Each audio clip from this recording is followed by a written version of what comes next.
Sales, marketing, and RevOps. It's sink or swim out there, and yesterday's strategies and tactics won't help you today. This is Revenue Today, and I'm your host, Jared Robin. Join me as we interview revenue leaders in our community to learn what steps we could take right now to help you scale yourself and your company. Revenue Today is sponsored by RevGenius, and we're on a mission to bring inspiration and creativity to all revenue professionals in the world. Want to shout out our sponsor, Demandbase. Demandbase is smarter GTM for B2B brands. They help marketing and sales teams spot the juiciest opportunities earlier and progress them faster by injecting account intelligence into every step of the buyer journey and orchestrating every action. For more information about Demandbase, visit demandbase.com. We are going to put together a couple of resources and templates so that you can follow them along and help to get them done. And we do definitely recommend taking a look at them because, as James said, they're very implementable. Like, you can do them quite quickly. You can even just take them to your team to start thinking about, hey, how should we reorganize or how should we solidify our process here? So we'll get into sharing those resources in a couple of moments, but one thing we did want to really reiterate that the top teams do. So what's the secret to scaling your process? It's about building a repeatable process. That's the secret.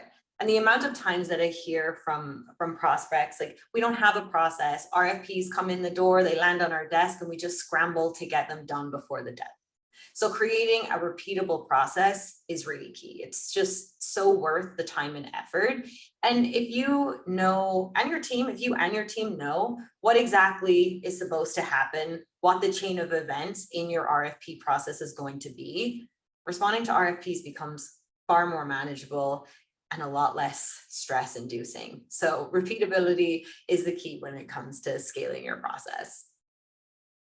And then, as James said, let's reuse that content. If you have a winning bid, if you have a bid that was, almost one that you're really proud of, let's set that up as our gold standard content. Let's reuse it. The next time we iterate on it, we improve it, and then we repeat it again.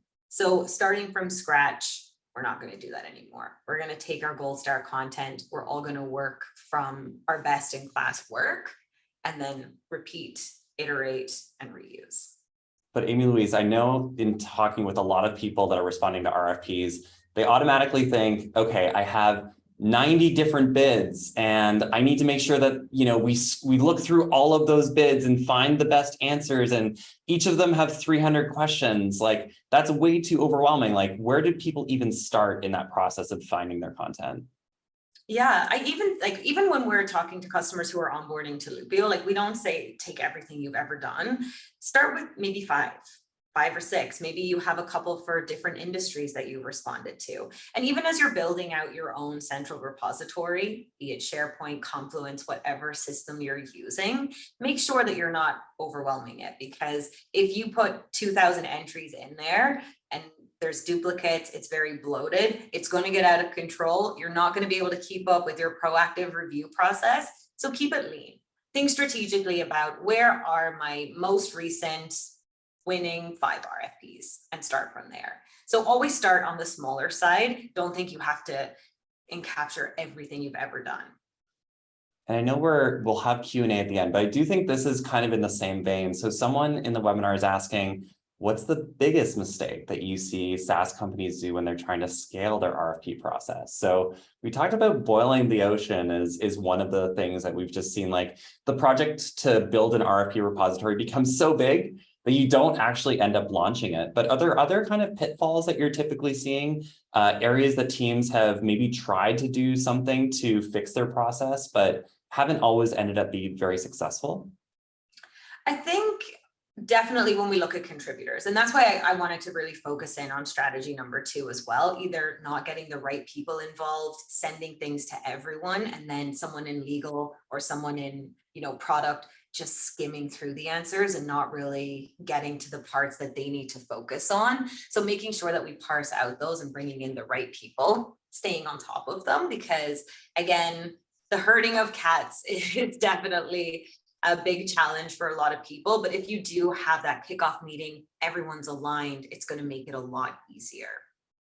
Yeah, I think I'd lean into the go, no-go process as well. I think it's so critical to figure out, even using like a point scale system of like, if we do answer this RFP, like how likely is it that we're going to win? And that's like a really tough thing, because from a sales perspective, of course, there's ego involved. We think we're going to win everything that we respond to, but when you're bringing in maybe, a sales leader into the conversation that might have a more discerning eye, maybe sales operations, product, and CX, to do that initial review, and you've done that first scrub and said, hey, I think we have an 80% chance of winning. Here's what I'm concerned with the 20%, and deciding holistically if that's something that's going to be part of the Q&A, or if we are going to email the vendor back and say, because this was your number one requirement, and while we can satisfy numbers 2 through 7, your number one isn't within our scope of services. I think it's a good way of like still putting your best foot forward, still saying that we're interested in future bids. However, for this one, according to our understanding, we wouldn't necessarily qualify. So using that qualification lens, I'll just double down on as well. Awesome. So taking a look at the resources that are going to be available, you can download all of these. But in order to kind of start building that repository, what it looks like, what is reusable content, we do have a RFP library template here as well. So you'll be able to start to work on building that single source of truth. We also have an RFP process checklist. So this is really helpful for tracking those contributors, making sure we know exactly who's supposed to answer what. We can easily then kind of track, are they completing all of those tasks on time? Strategy number 3, James has really doubled down on this with qualifying bids. You don't have to start from scratch here either. We have a go, no-go decision matrix available for download too. And then the final thing is, if you are looking at more of a centralized system, you can take a look at what an actual RFP automation response platform is going to look like and see different elements and how it can help you in your process today. Yeah, question from Tester on how we're going to download these. So we'll actually send these as kind of like a nice package to all 27 of you who joined today's webinar. So no worries there. We will send that over via email. We'll ask for questions and thoughts. Feel free to throw them into the chat or the Q&A. Before everyone heads out, though, we do want to end on the slide of the resources. So if you didn't have a chance to do a quick screen grab here, now is your opportunity. Otherwise, we'll open it up to the Q&A. And Amy-Louise, you want to tackle the next one?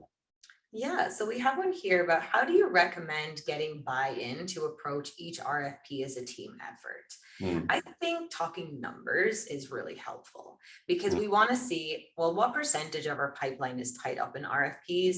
How many are we seeing? And numbers really talk to your SLT or to kind of director level and above as well. So being able to see if we are able to respond to 10 more proposals or RFPs, that's worth X amount to us in pipeline.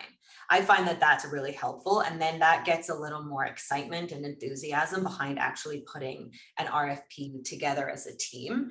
The other thing too is having your own kind of director support or your own leadership support, and going and tackling that together as like as a duo as well. Because I think when it comes to responding to RFPs, I've lost my train of thought there. Off we go. It'll come back. Don't worry. Yeah, and I think buy-in is about, explaining the why at the end of the day. Like, as sales, we try to lean into that as much as possible. So whether that's getting contributors to actively participate or review content, explaining to them, as Amy-Louise said, like, why are we even answering RFPs? Where have we won bids in the past that are now very successful customers with our company?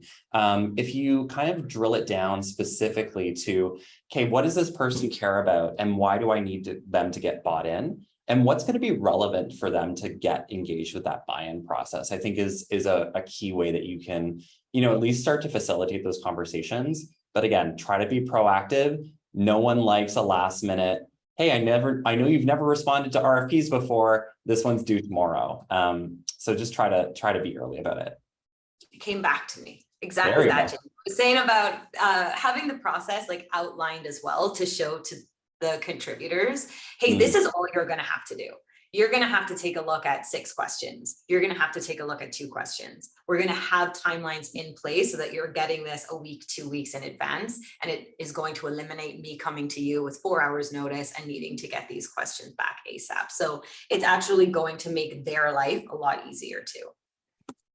Yeah, and we had a comment from Lydia. Lydia is a Loopio customer, and part of her process with Go with No Go is finding out how much of the RFP that they can respond to kind of automatically using their library of repeatable content, and then how long that process will take to respond to the remaining questions. So it's kind of like if you have an RFP and it looks and feels like a lot of the RFPs that you've answered before, maybe you can answer 60 or 70% with what you already have.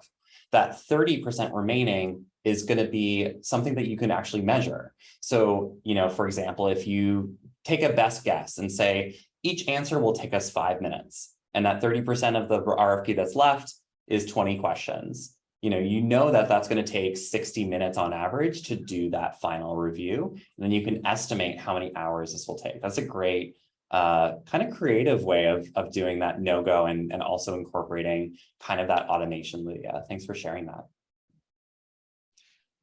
And we'll do one last check for questions. Thank you everyone for being so engaged, especially with the smaller group. We're hoping that these key takeaways will be helpful, as well as the follow-up material. Amy-Louise and I are involved in the RevGenius community, so we're definitely available in Slack. If you haven't joined that community, it's part of the membership to RevGenius. We're also available on LinkedIn as well, Amy-Louise Tracey and James Breen. And as always, if you have any questions, just feel free to let us know. But really appreciate everyone's participation. And we hope that this session gave you a little bit of insight of what are 1 or 2 things that you can change in your process and start winning more RFPs ultimately. And let us know in the Slack community and RevGenius too, if you implemented any of these. We'd love to hear if you've been successful or what you've done, what you would iterate on, what advice you can give going through these. So get involved. We'd love to hear from you. Yeah, and if you have any detractors, Amy-Louise and I would be happy to talk to them for you on your behalf. Other than that, thanks everyone so much for this lunchtime revenue webinar with RevGenius, and we'll hope to talk to you soon. Take care, everyone. Bye-bye. Bye now. Whoa, another great episode of Revenue Today. For show notes, links, and mentions, visit revenuetoday.live. For all my friends in the RevGenius community, thank you. It's been awesome to spend this time with you. Please DM me any feedback and ideas in our Slack channel or on LinkedIn. If you're not in RevGenius, join us at revgenius.com. It's free and it only takes 2 seconds, and you'll be joining a group of 27,000 revenue professionals strong. We've got it all. Looking forward to seeing you there. Catch you on the flip side.